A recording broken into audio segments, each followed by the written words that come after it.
खड़े तैरना नहीं आ रहा है। धन्यवाद देता हूँ कि आप लोगों ने लगातार घटना के बारे में समय समय पर जानकारियां दी। देवरिया कांड शासन प्रशासन और न्याय के लिहाज से बहुत ही महत्वपूर्ण है और जिस तरह की घटना हुई है हम सभी लोग मिलकर के उस घटना का निंदा करते हैं। ऐसी दर्दनाक घटना उत्तर प्रदेश में देखने को नहीं मिली। इधर ऐसी घटनाएं नहीं हुई थी कि जहां पर इस तरह का घटनाक्रम हो कि लोगों की एक साथ इतने लोगों की जान चली जाए। जिस समय घटना हुई उसके बाद सभी चैनल टीवी और सबने जानकारी देना शुरू कर दिया। मुझे याद है मैंने डिस्ट्रिक्ट मजिस्ट्रेट का वो बयान सुना जिसमें यहाँ के डिस्ट्रिक्ट मजिस्ट्रेट ने कहा कि घटना के बाद रिटेलिएशन में दूसरी घटना हुई है। तो ये विषय शासन प्रशासन और न्याय के लिए महत्वपूर्ण इसलिए बनता है कि अभी तक सरकार जो जीरो टॉलरेंस की बात करती थी, घटना पहली कैसे हुई उसकी भी सच्चाई अभी तक सामने नहीं ला पाए। प्रेम यादव का मरना, उन्हें घर बुलाना, उसके बाद किसी धारदार हथियार से जान ले लेना, उसके बाद आसपास के क्षेत्र पे ये सूचना मिल जाना कि उनकी जान चली गई, लोग गए और उसके बाद ये घटना हुई। मैं मौके पे घटना में पहुंचा हूं, देखा है मैंने उस परिवार के रहने का और उस परिवार में जो घर बना हो मैं देख करके आया हूं। वो घर और ये घर जहां प्रेम यादव थे दूर था। आखिरकार किन परिस्थितियों में वहां जाना पड़ा उन्हें, क्या वजह थी कि सुबह ही सुबह वो मौके पर चले गए। अगर किसी की नियत मंशा ये थी कि उसे हमला करना है या उसकी नियत मंशा ये होती कि उस पर हमला होगा तो वो तैयारी से जाता किसी भरोसे के साथ और अपनी मोटरसाइकिल से यहाँ से वहां प्रेम यादव पहुंचे। उसके बाद उनकी जान ले ली गई। मैं यही कहना चाहता हूं इस मौके पर, मुख्यमंत्री जी का गृह जनपद है,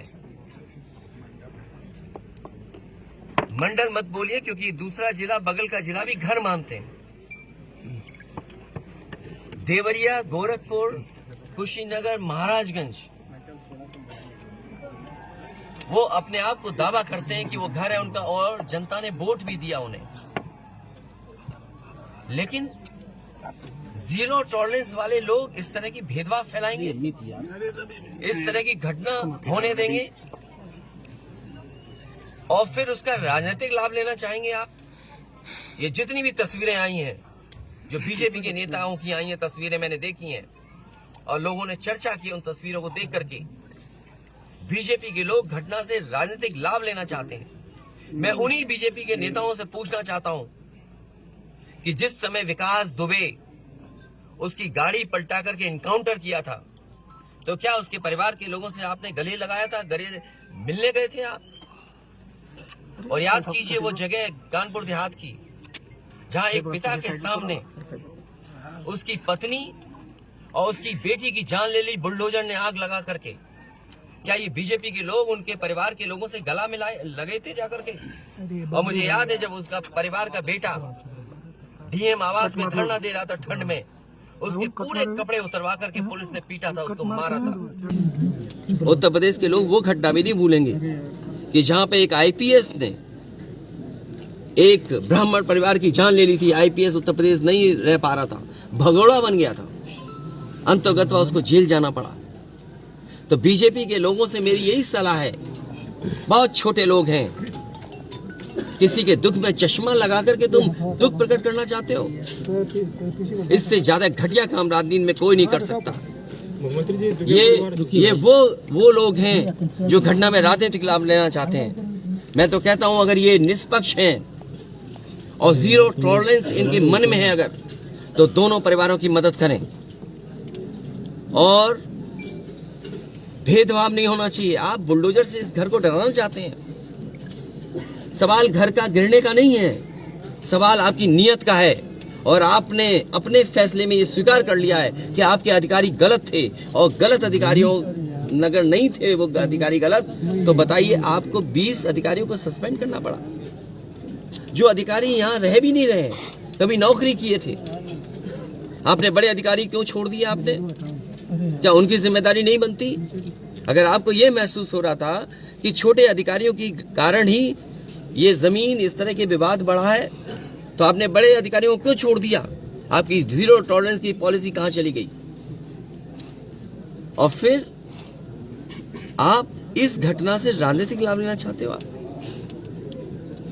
सवाल ये नहीं है कि एक समुदाय किस जाति बिरादरी का है, दूसरा समुदाय किस जाति बिरादरी का है। सबसे बड़ा सवाल है इस सरकार में इन लोगों की जान गई है और आपकी जीरो टॉलरेंस की पॉलिसी से उन परिवारों के सदस्यों की जान नहीं आने वाली।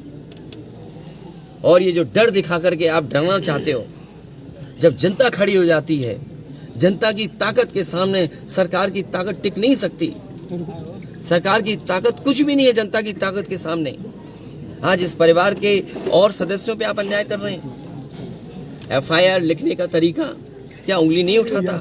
और मैं तो पत्रकार साथियों से कहूंगा कि आप में से कुछ लोग कानून की जानकारी रखते हैं, कानून को समझते हैं, क्योंकि इतना अनुभव आपको हो गया है घटनाओं को देखते हुए और अधिकारियों से बात करते हुए, आप समझते होंगे। सोचिए